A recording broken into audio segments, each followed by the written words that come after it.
From one of Philly's cherished basketball arenas, McGonigal Hall, you're watching the American Conference on ESPN.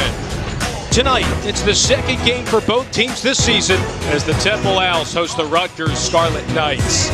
And welcome courtside with former Marist standout Julian Viani. I'm Dave Leno. Temple welcomes 7 newcomers, but has to go the season without their all-conference guard Aaliyah Butts, who tore her ACL in preseason practice. As for Rutgers, they'll have a slew of key transfers who will see time this season in a much deeper team this go-around. And I think the challenge for both these teams is to get used to the two different teams. You got Temple coming off their best season in quite some time. They went to the NCAA tournament. They were second to UConn in the American Conference, flying high, lost a few key players, so they'll have to make up for it. And then Rutgers, the worst season they've had in quite some time. 3 wins. You really can't get any worse than they did last year. And they've got a lot of new talent, new faces, and some transfers that are veterans. I think they're going to be a surprise team in the Big Ten this year.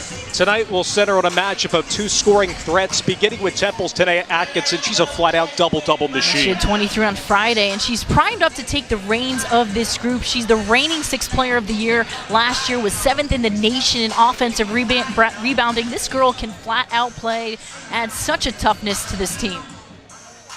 And then on the other side, it's Tyler Scaife. I mean, back after a medical redshirt, and boy, is this the big storyline for this team. She had 26 points in her debut on Friday against James Madison. She was second team All-Big Ten, remember, as a junior, and she can score in such a variety of ways. She's not even 100% perfect right now physically, which is pretty scary. This is such a fun player to watch. Both teams are coming off of wins on Friday night despite 25 turnovers. Rutgers avenged a double overtime loss last year to James Madison with a 13-point road win over the Dukes. Meanwhile, Temple had 4 players in double figures and grew to a 24-point victory over Delaware State. A good start to both teams. And how about Temple scoring almost 100 points? That's a good sign for Tanya Cardozo. Naismith Hall of Fame coach C. Vivian Stringer is in the midst of her 23rd season at Rutgers. There was a lot of speculation about her contract status in seasons past, but on November 2nd, Rutgers Athletic Director Pat Hobbs awarded Stringer a new 4-year deal that runs the 2020-21 season.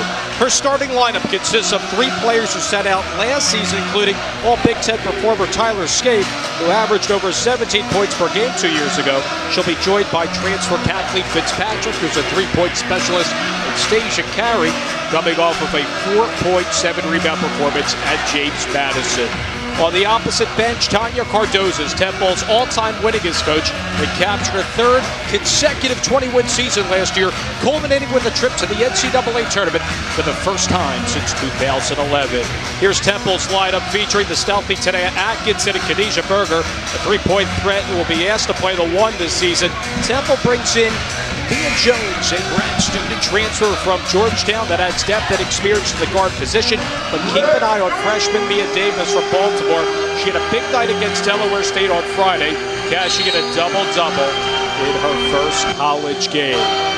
Big story at Temple, they'll be without their all-conference star. Aaliyah Butts tore her ACL in preseason practice. Yeah, I mean, that's a big bummer for Temple. She's such a great player, a huge reason for their success. So it's going to be difficult for this team to do exactly what they did with her in the lineup, but they're going to have to do it by committee. She had the capability, Dave, of putting up 30 points any given night. So you can expect everybody to have to step up this season.